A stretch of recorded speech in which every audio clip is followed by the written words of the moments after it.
Greg and Dan Show on WMBD. Beautiful sunshine right now. Temperature dropping throughout the day. Welcome to the program. I'm the Greg part. He's the Dan part.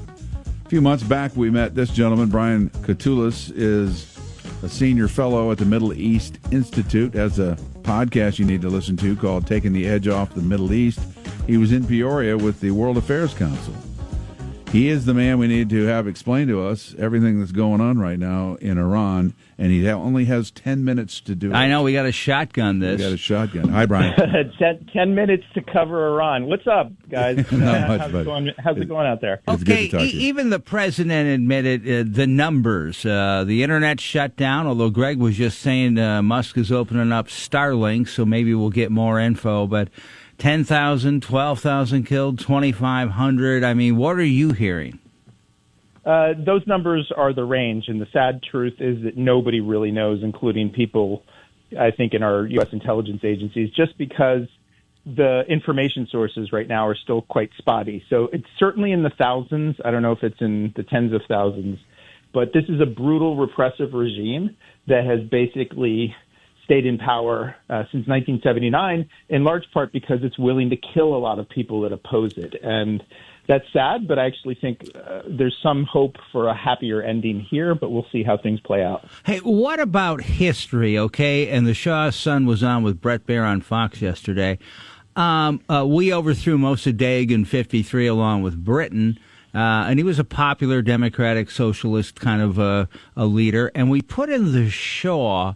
But if you read history, the Shah wasn't the nicest of leaders. Wasn't he authoritarian? Didn't he have a secret police? Was it called the Savak? So was the Shah, I mean, the mullahs obviously are fundamentalists.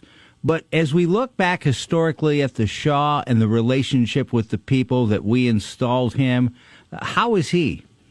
He was, as you described, I mean, he was equally repressive, and unfortunately that sad story is all too common in the Middle East, even to this day, where leaders stay in power in large part because they literally kill people who oppose them. If you remember a few years ago, Saudi Arabia's Crown Prince Mohammed bin Salman ordering the murder and basically ordered him to be chopped up of a journalist named Jamal Khashoggi, who was critical of what he was doing. So it's true. And, Reza Pahlavi, who is the son of the Shah, has been touting himself just as a transitional figure.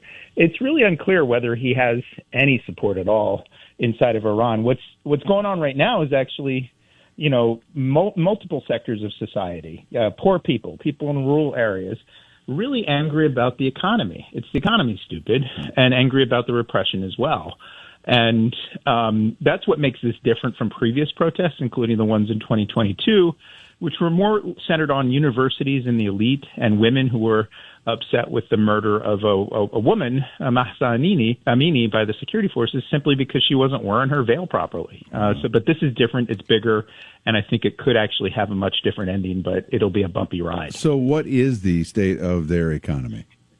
Their economy has been under sanctions and isolation for decades. That increased over the past couple of months. If you remember, after the 12-day war between Israel and Iran in June of last year, more sanctions were reimposed because Iran was not coming clean on its nuclear efforts.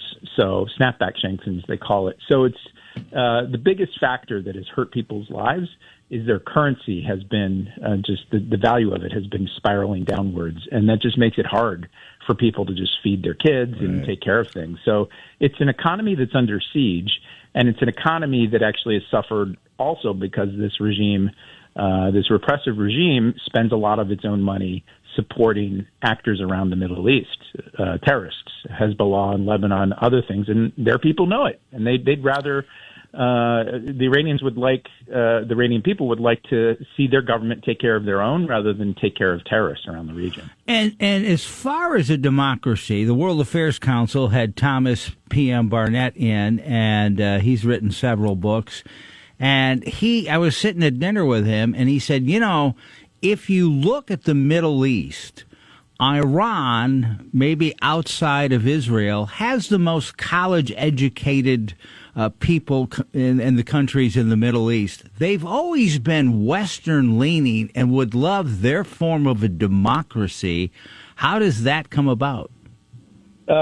It comes about by people getting organized in the opposition to this regime, enduring what will probably be a period of extensive repression. I hope it doesn't slip into some sort of civil war, but it'll take some time if that comes about, and I hope it does, because as you mentioned, the Iranian people, if you look at measures of public sentiment, and these are always limited because these repressive societies, you don't know what you're really dealing with, but compared to some of the other countries in the Middle East, including Egypt and Jordan, the popular sentiment towards America is quite warm.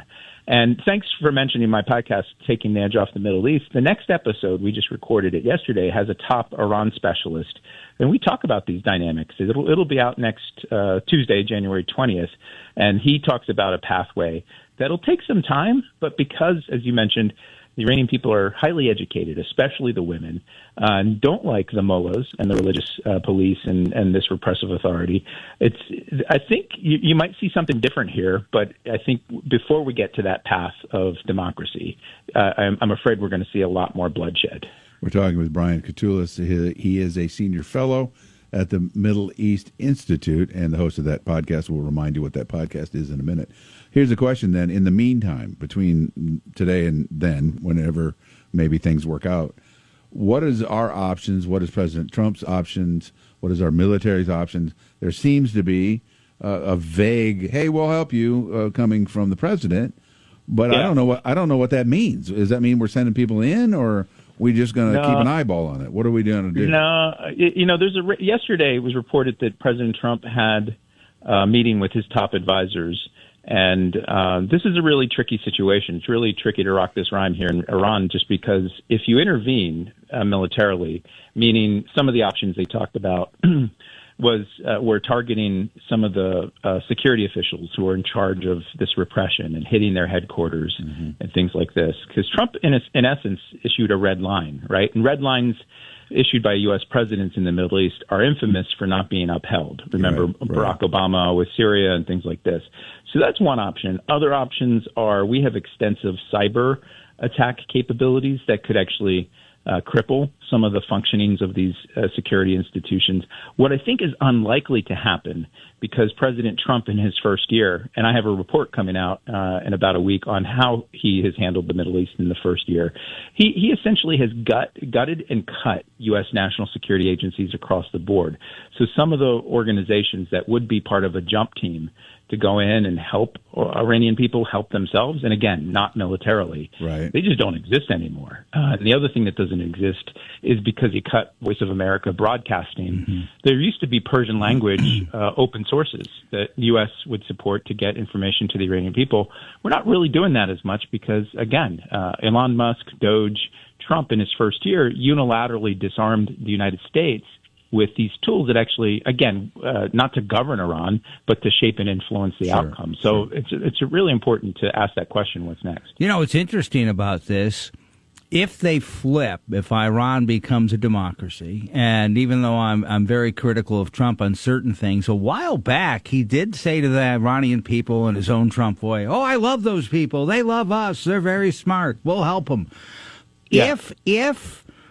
And they're friendly to the West, and the president reaches out to whoever takes over in Iran, think about the ramifications, because Trump wants his Nobel Prize, or wants a Nobel Prize for settling Israel with some sort of agreement with the Sunni countries. Iran has always undermined that, going back to Yasser Arafat. There's always been people who don't want peace between Israel and the Middle East. Iran's always been that stickler. Think about the ramifications this has for Gaza and the rest of the Middle East. It would be huge, because people don't often recognize that Iran essentially has not only attacked Israel, but it has sowed chaos in places like Lebanon. Syria used to have a partnership with the repressive regime, the Assad regime, that was kicked out by their own people at the end of 2024. Iraq. It actually killed U.S. soldiers. Hundreds of U.S. soldiers were killed by Iranian-backed militias when we were there in Iraq in large numbers, and Yemen. So it could be transformative if a different type of Iran emerges. But again, these things play out, even though events look dramatic in the short term and this seems unprecedented. A lot of these things in the Middle East take months, if not years, to play out. We had a civil war in Syria, which many people thought, well, this would be the end when it started in 2011 with popular uprisings. And it ended up continuing essentially until 2024, 13 long, deadly years for the people. So I hope that's not what unfolds in Iran, but it could be one of the contingencies we should plan for. Looking forward to your podcast, which drops next week on the 20th, Taking the Edge Off the Middle East. And your guest was whom again? Remind me. Behnam Talebu. He's an expert at the Foundation for the Defense of Democracy. He's a top Iranian expert who really knows the intricacies of not just what's going on inside of Iran, but what he thinks U.S. policy should do to shape those outcomes. Do we connect with that podcast at the mei.edu site? Did we go there? Yeah, you could get it there. You could get it on Spotify, Apple, wherever you see your podcasts. And thanks for mentioning it. It is always nice to talk to you, Brian. Thank you so much. Enjoy the day. That is Brian Katulis from the Middle East Institute on the Greg and Dan Show.